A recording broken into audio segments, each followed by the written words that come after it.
Грузия всегда была лидером на Южном Кавказе, начиная с Российской империи, даже до Советского Союза. И Тбилиси был здесь местом, главный центр российских чиновников и так далее, и так далее. Так вот, тогда не было встречи с Зурабишвили демонстративно, и точно не было встречи с Иванишвили. Хотя говорили, там, Мухранец, это встретился, но, видно, не нужно было им прятаться, это чего прятаться. А вот сейчас была демонстративная встреча с Иванишвили.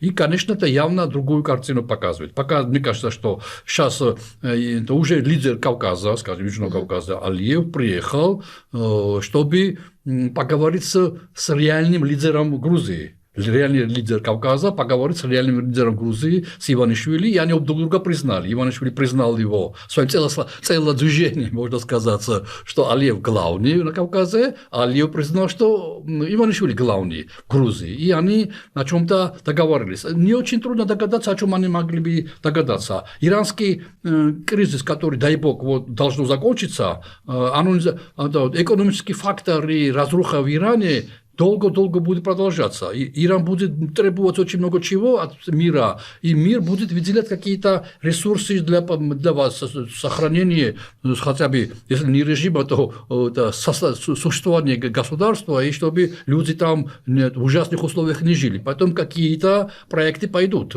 международные проекты. И явно Азербайджан рассчитывает, что Азербайджан может стать одним из факторов надежного, скажем так, надежной дороги, коридора для Запада и Центральной Азии, потому что Иран не в состоянии что-то делать. Россию мы видим, как она агрессивная, и весь мир шарахается от России. И в самом деле Алиев хочет сохранить вот этот спокойную, скажем так, тихую гавань Южный Кавказ, где можно будет проходить всем разным путям. Там нефтепровод, газопровод, железная дорога, автомобильная дорога. Все можно здесь пустить. То есть Южный Кавказ приобретает уникальный, надежную территорию, где многие фирмы могут вкладывать свои какие-то интересы. И явно Азербайджан в этом преуспевает. Весь центральноазиатские энергоресурсы плюс свои, они пропускают через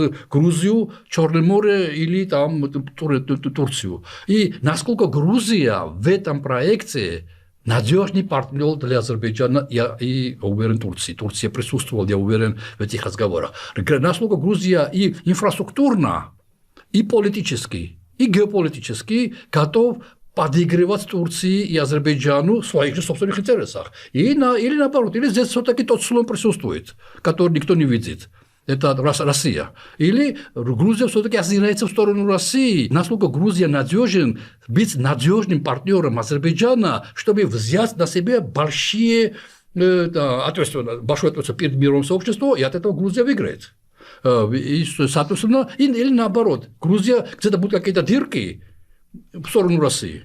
И эти дырки будут просачиваться, и оно не будет так эффективно работать, если в организме какие-то несуладные, какое-то даже легкое ранение в организме уже не дает организму, скажем так, здоровым и устойчивым действием. То же самое в экономике, в политике и везде. Никаких дырок не должно быть там, где договоренности. Вот, по-моему, для этого приехал, я даже ожидаю, что в скором времени может даже Алиев встретиться с Эрдоганом. Если это произойдет, значит, там один из главных тем будет разговор транзит через Кавказ и Грузию, где находится. В любом случае, какой ответ получил он от Иванишвили, этот ответ для них очень важен, чтобы как строить потом дальше свои действия через условно южный коридор, через вот Зангезурскую дорогу, которую называется дорога Трампа, и усиливать там Нахчеванское направление, там надо очень много денег вкладывать,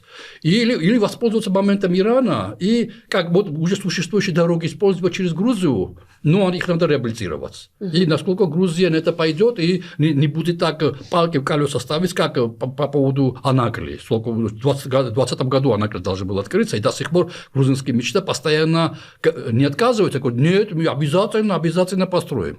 Вот, поэтому, чтобы, вот, мне кажется, что здесь никакой Америки речи не могло идти. Речь, что Алиев приехал, чтобы наладить отношения между Вашингтоном и Грузией, это все лично для меня блеф, это неубедительно для меня, но очень, очень убедительно, что Алиеву нужно гарантированные контакты с Западом через надежное партнерство с Грузией.